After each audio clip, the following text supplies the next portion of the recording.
नमस्ते। Medical biology में आपका स्वागत है। तो चलिए आज के क्लास में पढ़ते हैं सीमेन और स्पर्म में क्या अंतर है, और ओलिगोस्पर्मिया और एंजियोस्पर्मिया और एस्पर्मिया। ठीक, तो चलिए चालू करते हैं। सबसे पहले सीमेन एलाइसिस। सीमेन एलाइसिस में चला जाता है तो एस्पर्मिया क्या है? स्पर्म यानी कि शुक्राणु जब मास्टरबेशन करते समय नहीं स्पर्म आएगा, न सेक्स करते समय स्पर्म आएगा, यानी कि किसी प्रकार या किसी तरह से कोई भी उपाय लगा लीजिए और स्पर्म नहीं निकलने के वजह और नहीं निकलने से जब नहीं निकलता है तो उस समय उसे क्या कहा जाता है? एस्पर्मिया। यानी कि इसमें न सीमेन निकलता है और न ही स्पर्म निकलता है। ठीक, तो उसको बोलते हैं एस्पर्मिया। ठीक, और एंजियोस्पर्मिया जो है क्या? एब्सेंट स्पर्म, यानी कि इसमें स्पर्म नहीं रहता है। जिस तरह से सीमन यानी कि बाहर तो निकलता है पर उसमें क्या होता है कि बहुत एकदम बिल्कुल नहीं रहता है। नहीं, जिस तरह से स्पर्म बनेगा और सीमन भी बनेगा तो क्या है कि इसमें उस स्थिति में एब्सेंट रहता है, यानी कि स्पर्म की काउंट जो है बिल्कुल नहीं रहता है, तो उसको बोलते हैं एंजियोस्पर्मिया। और ओलिगोस्पर्मिया या हाइपोस्पर्मिया। हाइपोस्पर्मिया का मतलब होता है लो। ठीक, तो ओलिगोस्पर्मिया क्या है कि जिसमें स्पर्म तो बनेगा, सब चीज बनेगा, लेकिन क्या है कि लो स्पर्मिया यानी कि 2 ml, यानी कि 2 ml से कम अगर बन रहा है तो उसको बोलते हैं ओलिगोस्पर्मिया। ये एक तरह के बीमारी है क्योंकि 2 ml से कम बन रहा है और रहना चाहिए स्पर्म का मेन काउंट कितना? 2 ml, 5 ml से ज़्यादा या 2 ml से ज़्यादा। ठीक, और ये 2 ml से ही कम है। हाइपरस्पर्मिया का क्या है? हाई स्पर्म, यानी कि 5 ml से ज़्यादा, इसको बोल सकते हैं 5 ml से ज़्यादा या 2 ml से भी ज़्यादा बोल सकते हैं। लेकिन अगर हाइपर यानी कि सबसे ज़्यादा है तो 5 ml से ज़्यादा है तो उसको बोलते हैं हाइपरस्पर्मिया। जो 2 ml से कम है उसको बोलते हैं ओलिगोस्पर्मिया। एक तरह के बीमारी है, एक तरह के डिजीज है। ठीक, ओलिगोस्पर्मिया। अगर ओलिगोस्पर्मिया लो है तो ये बीमारी में आ जाएगा, उसको ट्रीटमेंट किया जाता है तब जाकर सही स्पर्म काउंट बनता है। ठीक, समझ लिए। अब आपको बताते हैं कलर, यानी कि स्पर्म यानी कि शुक्राणु का कलर कैसा होता है? ग्रे होता है या ग्रेसिस व्हाइट होता है, यानी कि धुंधला सफेद होता है। पीएच मान कितना होता है स्पर्म का? तो 7.2 से 7.8। वॉल्यूम का मतलब होता है इसका मात्रा कितना होता है, क्वांटिटी कितना रहना चाहिए? तो इसको 2 से 5 ml रहना चाहिए। अगर 2 से ज़्यादा 2 से 5 ml अगर स्पर्म रहेगा तो क्या होगा? तभी फर्टिलाइजेशन हो सकता है, तभी एक बच्चे का जन्म हो सकता है।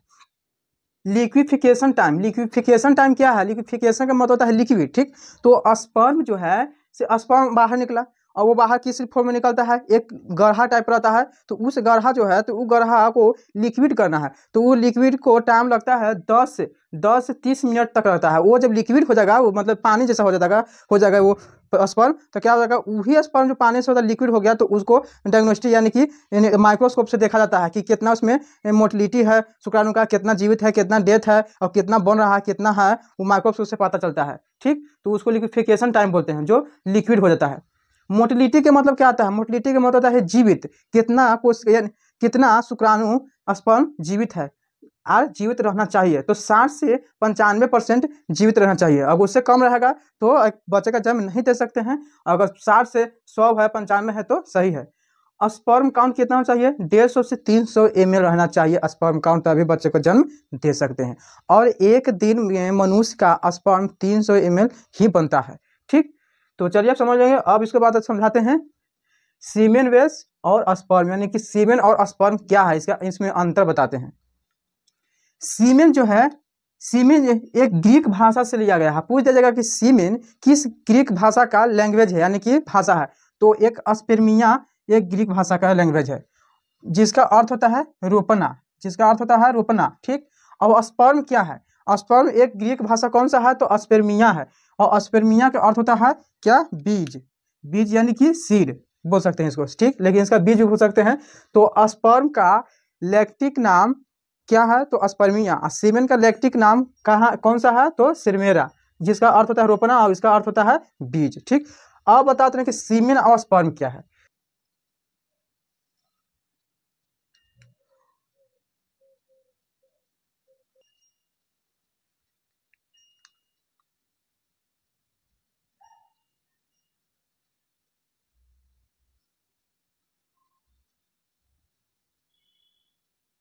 ये क्या है? ये जो है एक तरह से क्या है? ये स्पर्म है। इस तरह का इसका स्ट्रक्चर क्या होता है, स्पर्म हो गया है, ऊपर वाला हेड बोलते हैं, इसको टेल बोलते हैं, ठीक। तो इसमें क्या है, इसमें स्पर्म है, और ये जो क्या है, ये जो रेड है ये क्या है, लिक्विड है, ये लिक्विड है, यानी इसमें सब आ जाएगा, प्रोटीन, विटामिन और फ्रुक्टोज और ये सब जितना स्पर्म है ये सब इसमें आ जाएगा। तो इसको क्या बोलते हैं, ये सीमेन हो गया, ये जो लिक्विड पदार्थ जो है ये सीमेन हो गया। और इसमें जो क्या है, इसमें ये स्पर्म है, ये शुक्राणु है, तो इसको बोलते हैं स्पर्म या शुक्राणु, ठीक।